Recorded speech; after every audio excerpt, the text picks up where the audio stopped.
Hello and welcome to Get Involved Referee, the most forensic analysis of the refereeing world and more.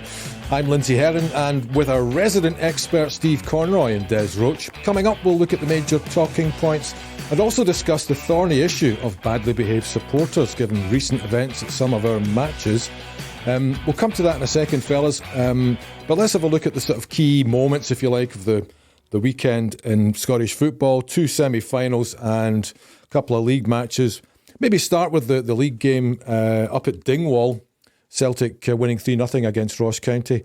VAR coming to the rescue, Steve, of David Monroe, but in terms of an early red card in the game. Yeah, the first one, there'll be a few that we discuss, but yeah, that's what VAR is there to do. Clearly saw a clear and obvious error, corrected it quickly, minimum of fuss. That's what it's there for. And I know the player, was it Brown, put up a bit of a defence for himself, but nobody else really put up much of a complaint. And it's becoming a bit of a theme. Mr. Martindale last week, but Malky Mackay this week saying, yep, fair cop. That's what VAR is supposed to do. Yeah, it's unfortunate that David didn't get it himself. But as Steve's rightly said, VAR's there to correct the clear and obvious errors. The final decision was the right decision, and hopefully we didn't need VAR, but that's what it's there for. So yep, it was correctly used. Do you think he was perhaps out of position a little bit, not in the right spot for play? Potentially, yeah. Yeah, he was looking also a wee bit sort of square on, but he wouldn't get the proper angle to see the way that the Ross County player challenged. My only bit in it is David's done that a few times, where he's maybe been caught in the wrong position. Thankfully, nothing untoward came and the player was able to continue.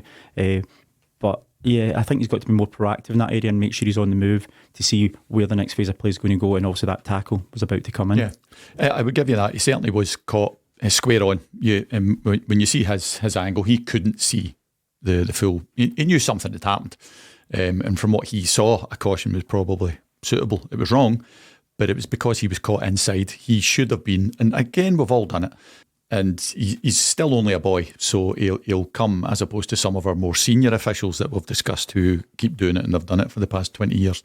Hopefully David will learn, and if he'd been out wider where he probably should have been and where he would have hoped to be on reflection, he'd have caught that himself. He'd caught that himself, yeah. What happens in the back of that then, guys? Does the powers that be have a word with him and say, look, David, I don't think you had your bearings right there, or... He will be marked down for it, and I know they change the marking system quite regularly. So when we were doing it, if you missed a major incident, you'd be put down as unsatisfactory. But that's pretty harsh. If you can have a cracking game, and David missed that one, he would put down as unsatisfactory. Mm-hmm. You live and learn, and you move on. It shouldn't.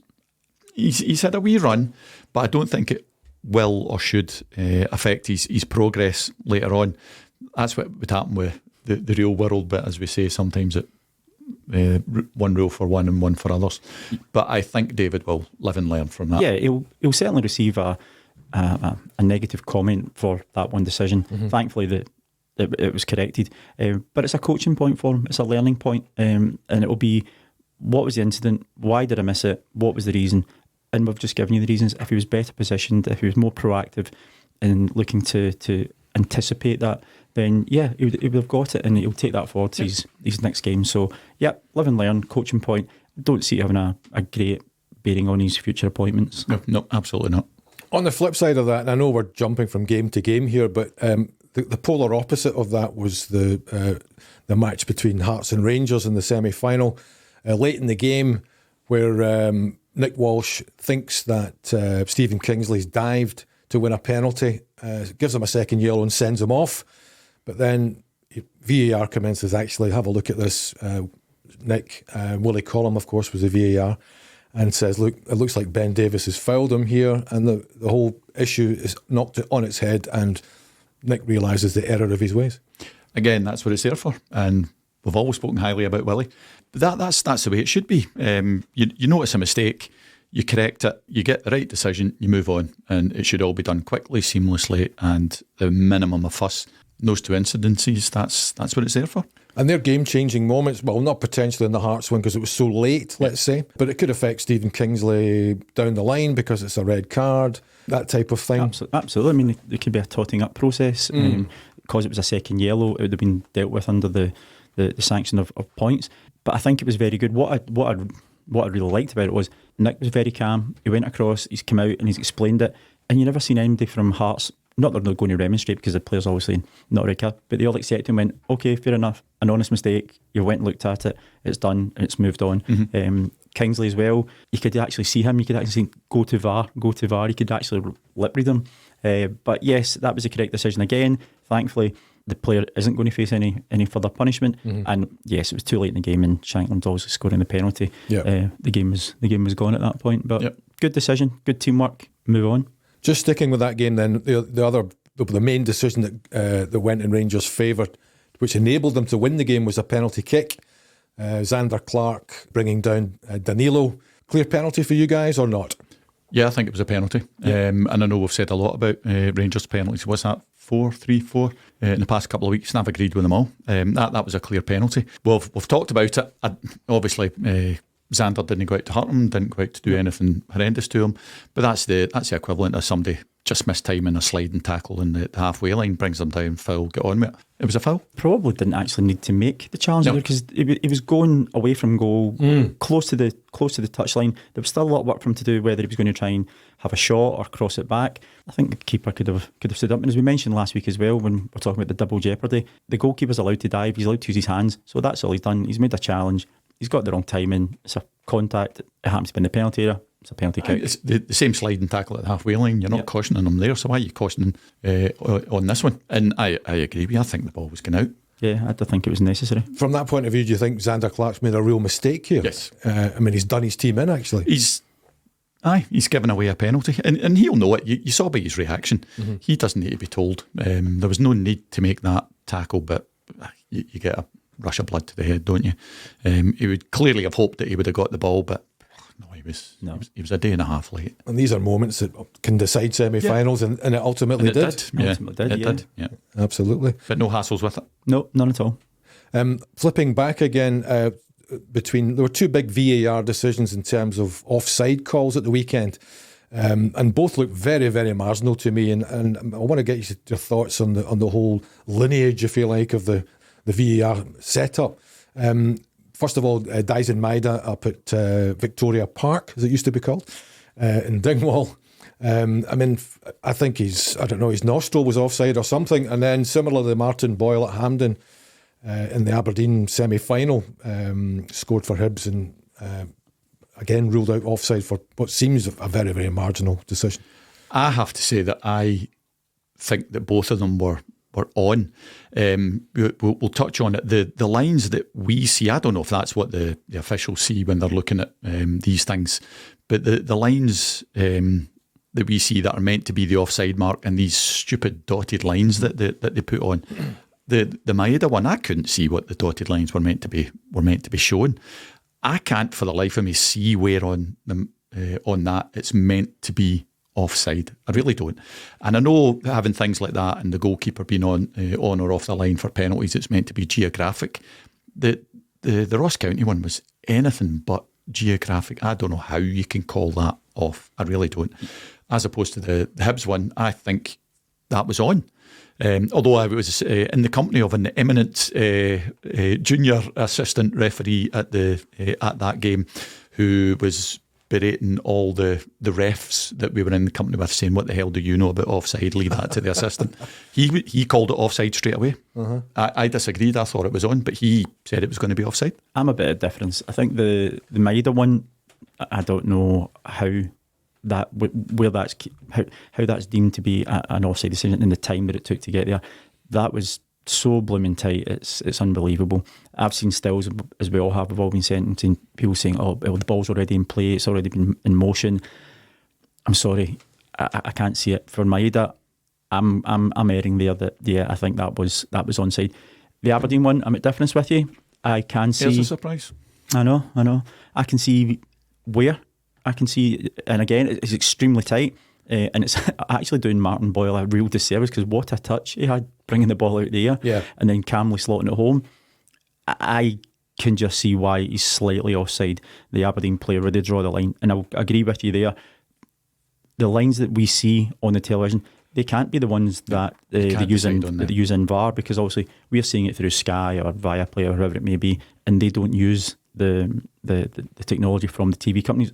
I'm led to believe. I think they've got obviously their own system through Hawkeye, but it does it a wee bit of disservice, because it's how can you possibly see it, and if you're going to make a major decision like that in a semi-final? Well, surely the paying public or the viewing public should be able to see what VAR is saying. I agree with you completely. Whatever they make their decision on is what the paying customer should get to see. Mm-hmm. And if I give you a new, and I won't say Paul's surname, but if you agree that it's offside, well and good.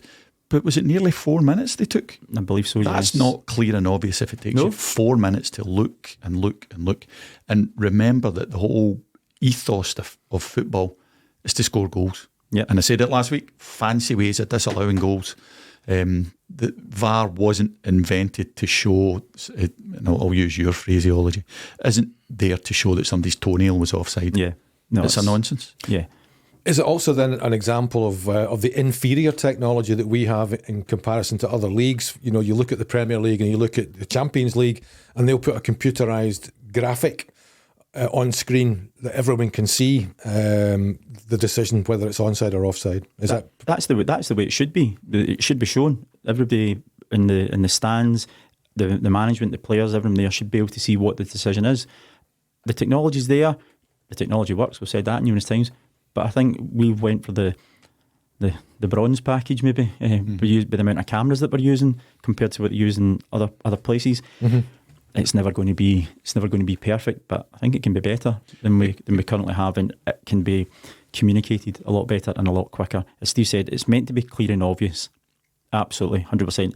And as you quite rightly said, if it's taken 4 minutes, it's not clear and obvious. So play on.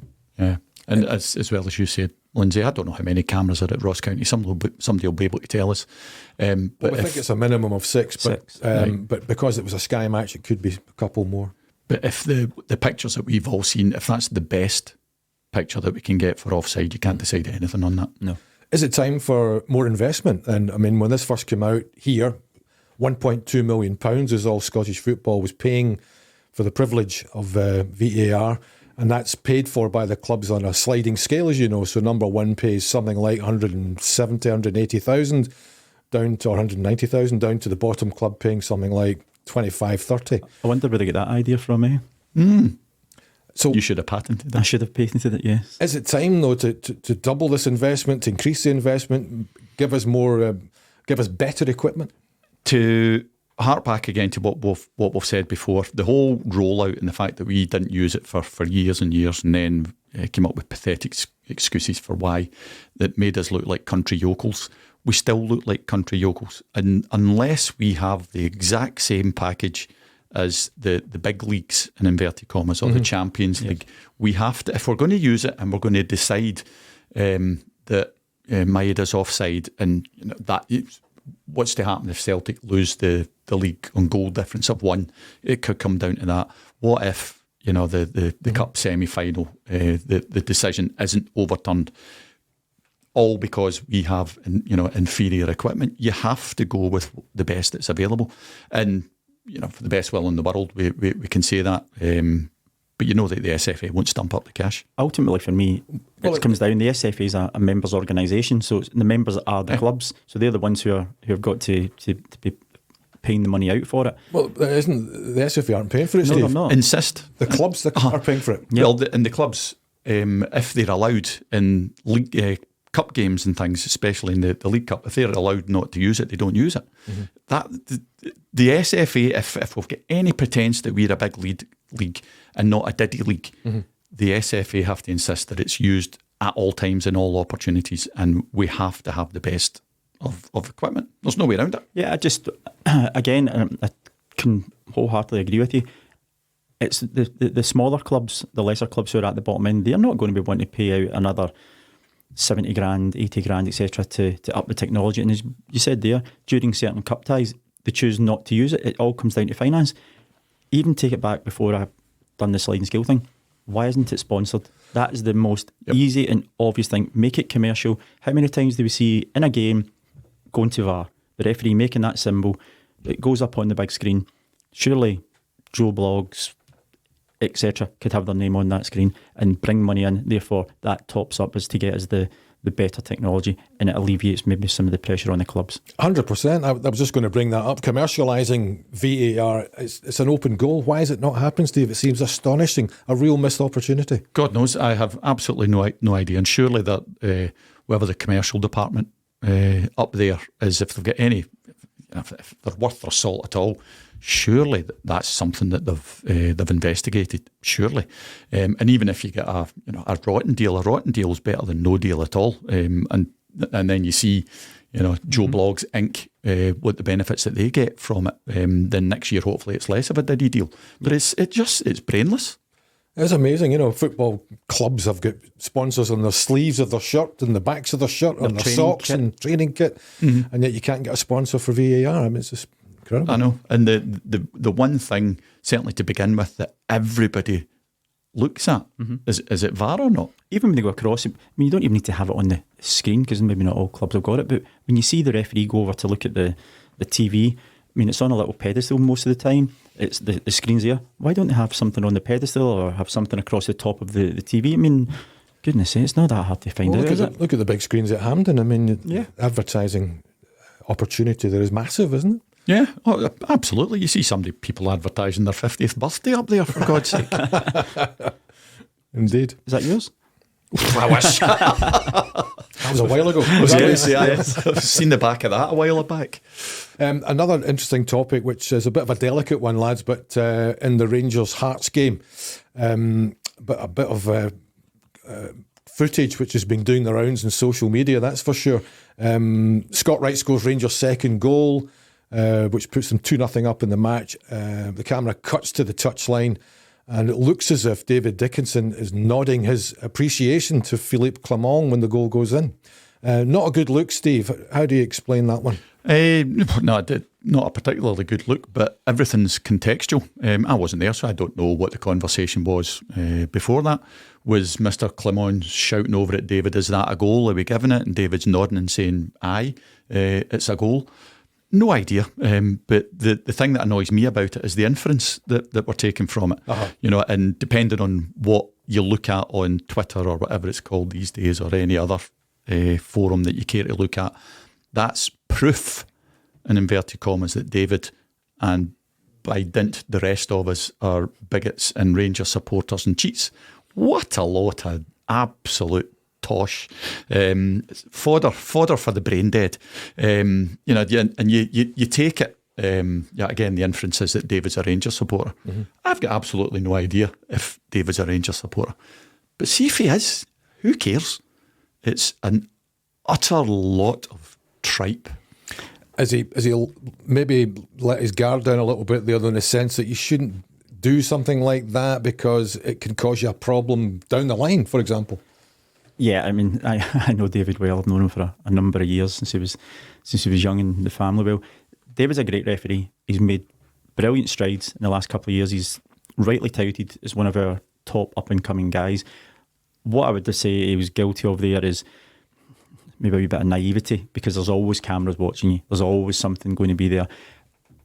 As Steve said, I had this conversation at work with one of my colleagues today. You don't know the context and what it's happening. Yes, it doesn't look good because there's a goal being scored and it's almost looks as if he's giving a nod of approval. But he could have had a conversation 2 minutes beforehand where Rangers might, I can't remember what happened at that moment in time, but Rangers maybe hit a shot and it's come off a post and they didn't get, or keeper saved it and they didn't get a corner, or maybe decisions went against him. So he's maybe trying to have that bit of communication with the Rangers manager. It's difficult to see without that context.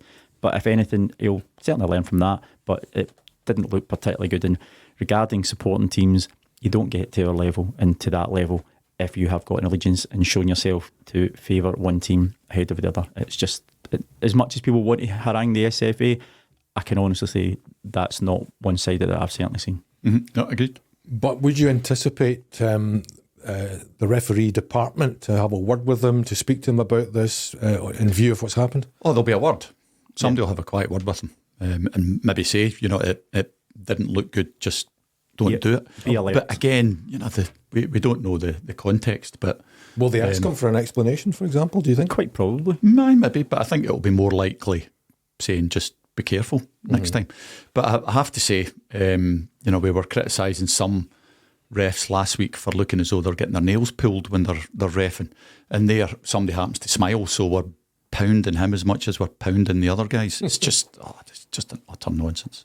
So that was it. Just quickly, that was the two semi-finals. Obviously, have taken place. So now the final, December 17, Rangers Aberdeen. Who's your man for the final, guys? For me, I would like to see Don Robertson be appointed to it. He's been a good referee for a number of years. He's been on the FIFA list for a number of years. He's always been the sort of the next one, then something comes through. So yeah, I would entrust it to Don, and I'm sure he would do a very good job. So that would be my call for it.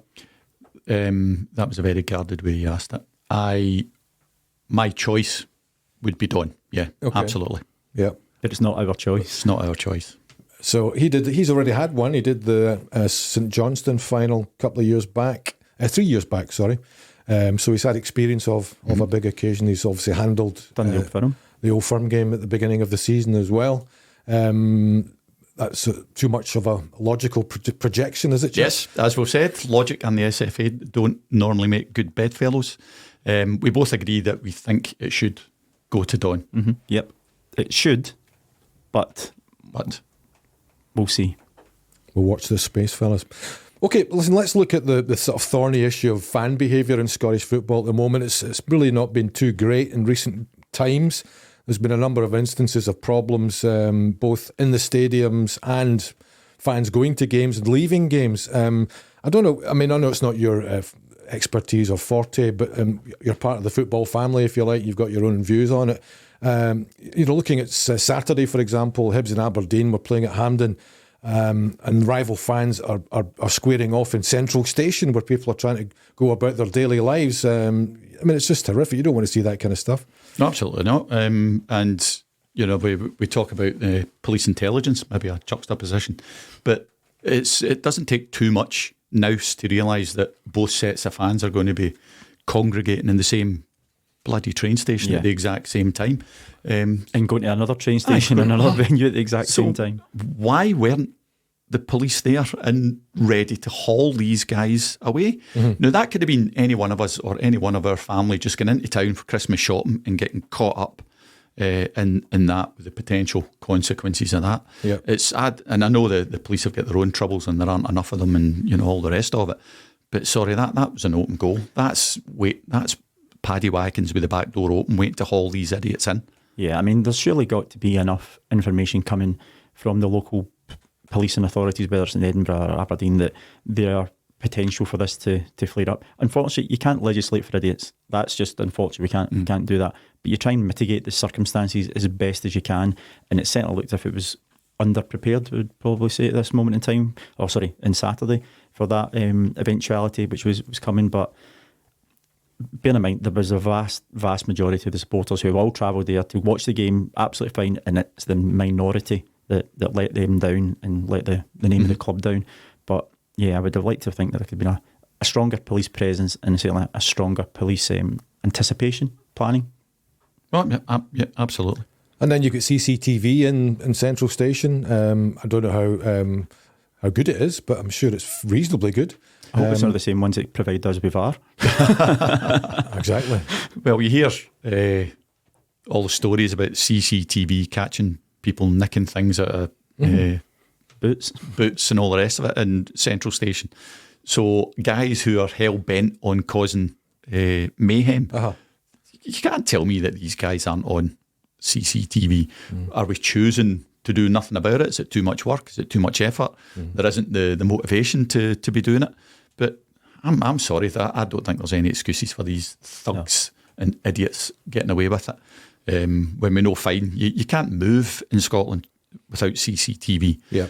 So absolutely, these guys are on there. Pyros are back on the agenda as well, of course, after the scenes at Dundee last week. I mean, not an unusual scene. They've been happening at games across the country for the last few seasons, haven't they? Just on this occasion, obviously, it was so excessive that the fire alarm at Dens Park went off and the game had to be held up for over 15 minutes. But more seriously, there's a claim of a sexual assault in the crowd that night as well, which is absolutely horrible to hear. Yeah. But in your general view, pyros, are they bad for the game? Should they be banned, or should we somehow accommodate them in modern football? See, when you look at overseas football, you see Real Madrid, Barcelona, Boca Juniors River Plate. It's a spectacle, right? And I don't want to be a downheart on it. If it's policed, if it's policed right, and these people can use them correctly, I think it does add a wee bit to the atmosphere and a wee bit to the evening. Last week's was probably, I mean, it was overboard. It was just absolute. It was just the whole stand was lit up, and it also was congregating round the ground as well. I think it's a very difficult one to control. The guys are going to be bringing them in anyway, and we've seen it on both sides of the Old Firm. You actually see it at younger games as well, and junior games that have been taken in as well. I think it's part of society now. It's been coming in for the past number of years.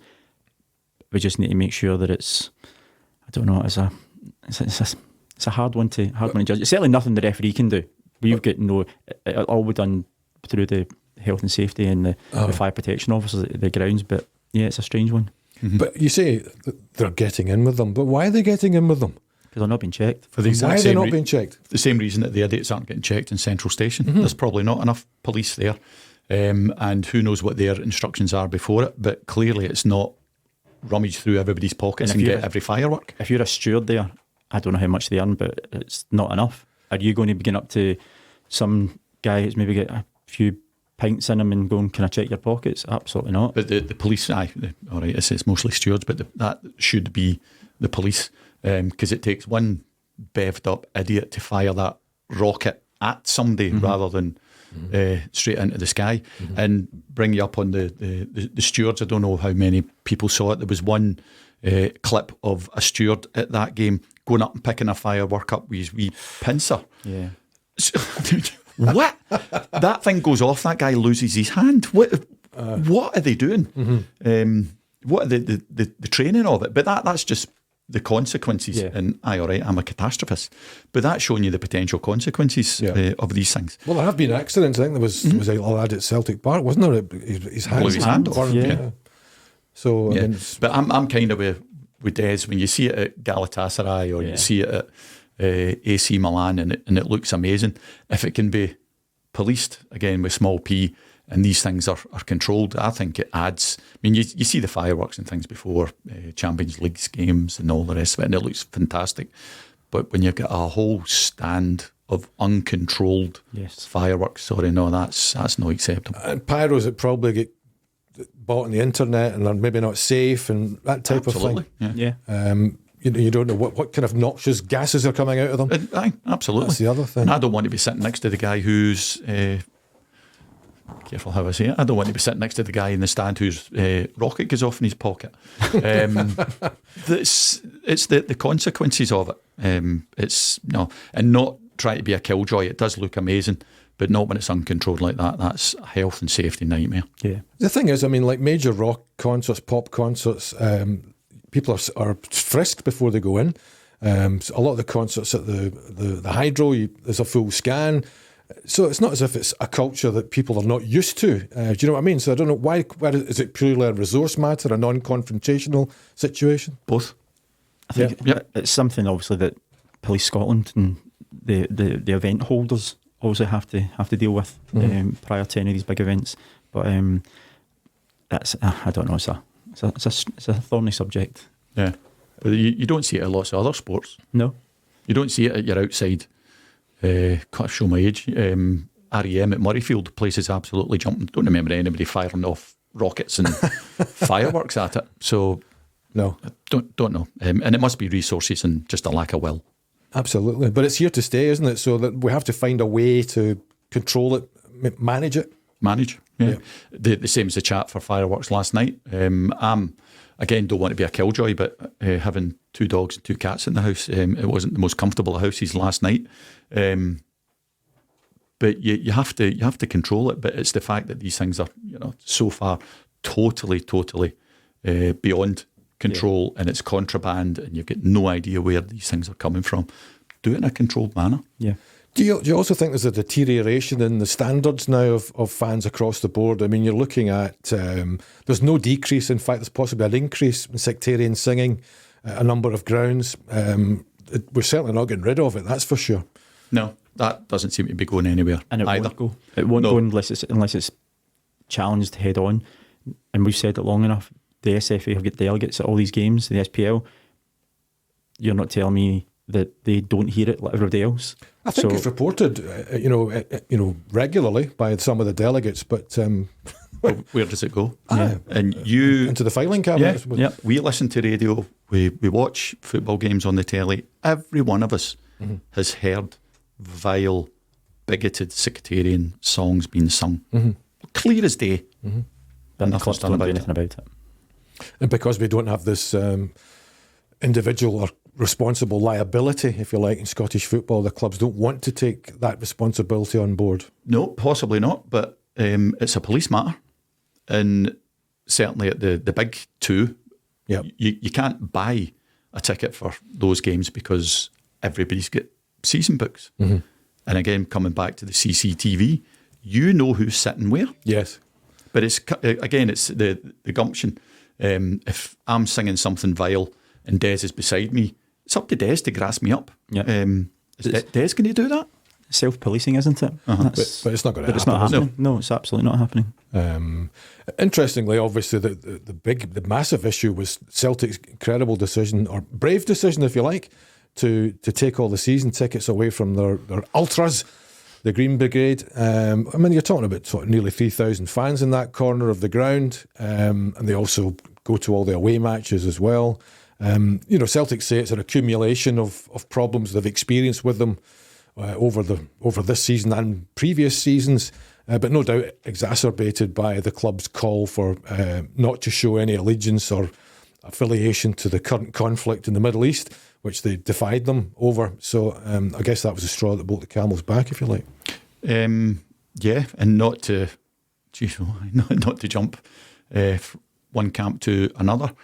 But if somebody tells you not to do something and you go out and do it, there's consequences. It's just defiance. Yeah, there's consequences to that. And it could have been anything, but that's what they chose to put their line in the sand over.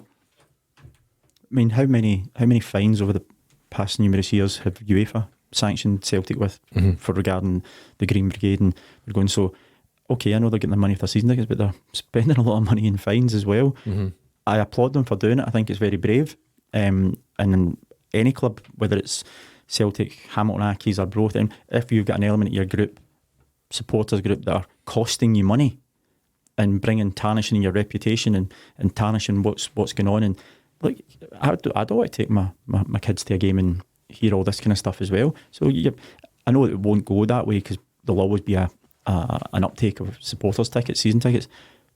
But the club have been fined continuously by Europe, and I think that as it just came to the point and went, right, enough's enough. So yeah, fair play to them. They've taken a very, very bold step, and we'll see how it continues. Yeah, agree or don't agree on this particular incident, but the fact that they've come out and said, if you do this, this is what's going to happen, and Celtic have done it. So what were they expecting? Yep, it'll be interesting to see what happens down the line. I mean, obviously some of the fans managed to get into the Ross County game at the weekend, which you would imagine would happen anyway, and of course everyone's able to get a ticket from somewhere, aren't they? Everybody knows people. So I don't know if it will alleviate the problem away from home, but that's always been an issue for both sides, isn't it? The away fans seem to be the ones that cause most of the trouble. That seems to be away days. Absolutely. A lot more colourful singing at away days as well, and we all know that. But yeah, there seems to be so much going on that we, or the officialdom, is deliberately turning a blind eye to. But even, again, Hibs were at Ibrox recently, and there's a lot of graffiti and stickers on the away seats mocking the Ibrox disaster and things like that. I mean, is there a denigration across the board, do you think? Is it worse now than it was 20 years ago? Or is or just some of these guys have always been unable to behave? I think it's a societal thing. It's always there, but I think the current use of technology, social media, videos, YouTube, all this kind of, they've got a platform, haven't they? So if you've got a platform that you can show what you think's a bit of banter, etc., you're going to gather more momentum. Other people, it's just a modern day thing. I would say it's probably more prevalent now than it was. I think back in the day it was maybe more just guys getting tanked up before a game and falling into the crowd. Now it's more sort of coordinated and planned, and just as a wee sort of show of bravado for them. I'm not sure if it's worse now than it was in the heyday. It's worse now than it has been recently, because I do remember, and everybody knows what team I support. They know my allegiances. I remember when I was a student going to, just because it was up the road, going to Ibrox for away European games, as well as going to the team I support, and feeling very, very uncomfortable with some of the things that were being sung and said. But that was, back in the day. It's not as bad as it was then, but it's heading that way. Like Des says, there seems to be an organisational aspect to it, and it's younger guys who think they're full of it, don't they? And it's all this baying and running at each other and running away and all that kind of stuff. It's quite pathetic. It's quite sad, isn't it? Really? Yeah, and I know we've had lots of chat about alcohol being sold at games. As we discussed, the Brain Dead ad bevy being available at the stadiums into that, and we all know where that'll lead. Well, I think there are worse problems. I mean, they find a lot of used drugs and cocaine and that kind of stuff at the stadiums now as well, and that's clearly a big issue as well, isn't it? Absolutely. And again, it's a societal thing. People think these are acceptable now. That just seems to be the way of the modern generation of young people. That's just what they do, unfortunately. Mm-hmm. Yeah. Excellent stuff. Listen, gents, thanks very much for discussing these thorny issues this week. I know it's not quite... was it a yellow? Was it a red? Should we lock them up or should we not? That's the next debate. I'm just surprised Steve's admitted going to Ibrox for European games, when I always just thought you were a Hamilton Accies fan. Did they not get into Europe back in the day? He was a Borussia Mönchengladbach fan, I think. Gee, how many teams have I supported? He's got all the shirts. Yes. It's like he was the most hated man at a Borussia Mönchengladbach game. What? On that stupid note, we'll just end it there. I think so. Cheers. We'll see you next time on Get Involved Referee.